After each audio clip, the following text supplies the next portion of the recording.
Welcome back to Math Zen, everyone. We finally reached the end of our Simplifying Fractions mini-series. In this video, we will unveil Rules 7 and 8. Let's get to it. Alrighty, it is finally time to get to our last two rules of the Simplifying Fractions mini-series. Rule number 7 is read as GCF is equal to 1. Now what that means is greatest common factor is equal to 1.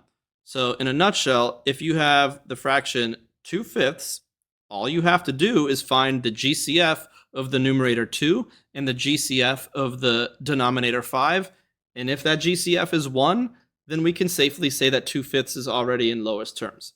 So let's check out how this works. So we would take 2, we would take 5, and we're going to list the factors of each. So the factors of 2 are only 1 and 2, and the factors of 5 are only 1 and 5. So since the GCF of 2 and 5 is 1, we can safely say that the fraction 2/5 is already in lowest terms. So let's take a look at another example here. Let me erase this real quickly, and we'll try a different example where our denominator is not a prime number. So let's take a look at 7/15. Again, we'll do the same thing. We'll take our numerator of 7, we'll take our denominator of 15, and we'll factor them out. So the only factors of 7 are 1 and 7, and the factors of 15 are 1, 3, 5, and 15. Again, you can see the only match they have here is at the factor of 1. Therefore, the GCF of 7/15 is 1. What that means is that the entire fraction is already in lowest terms and cannot be simplified any further. So again, to recap, rule number 7 is called GCF is equal to 1. All right, now it's time for our final rule of our Simplifying Fractions mini-series. This rule is called GCF is greater than 1. And all that really means is that anytime that the GCF of your numerator and the GCF of your denominator is a number greater than 1, you just need to simplify your fraction. So let's take, for example, the fraction 8/20. Just like before, we're going to take our 8 and we're going to take our 20 and we're going to factor them out. So for 8, we have 1, 2, 4, and 8. And for 20, we have 1, 2, 4, 5, 10, and 20. And again, we're looking for the greatest common factor. And as you can see, the greatest common factor that they share is 4. So what you would do next is you would take that greatest common factor and you would take 8 and divide it by 4. And you would take 20 and divide it by 4, which would give you a simplified fraction of 2/5.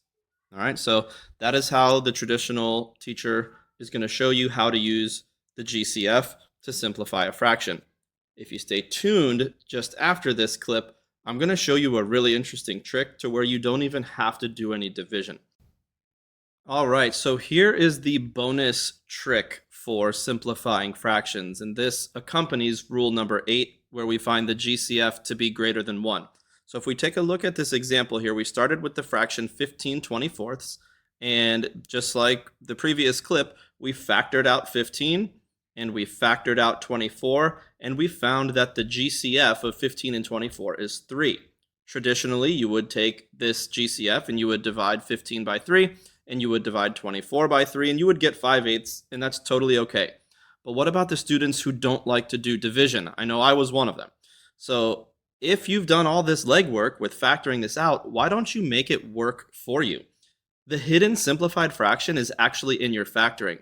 What you need to do is you need to ask yourself, what did you multiply the GCF by to get your original numerator? And in this case, we multiplied the 3 by 5. That 5 is your new numerator. Same thing for the denominator. You would ask yourself, what did I multiply the GCF of 3 by to get 24? Well, I multiplied it by 8. 8 is your new denominator. So again, no division, just looking for the hidden simplified fraction within the work you already did. Now that's pretty cool. That concludes our Simplifying Fractions mini-series. I highly recommend watching these videos several times, or taking notes on what the 8 rules are so that you can have them fresh and ready for when you need them. That's all for today. As always, don't forget to find your Math Zen.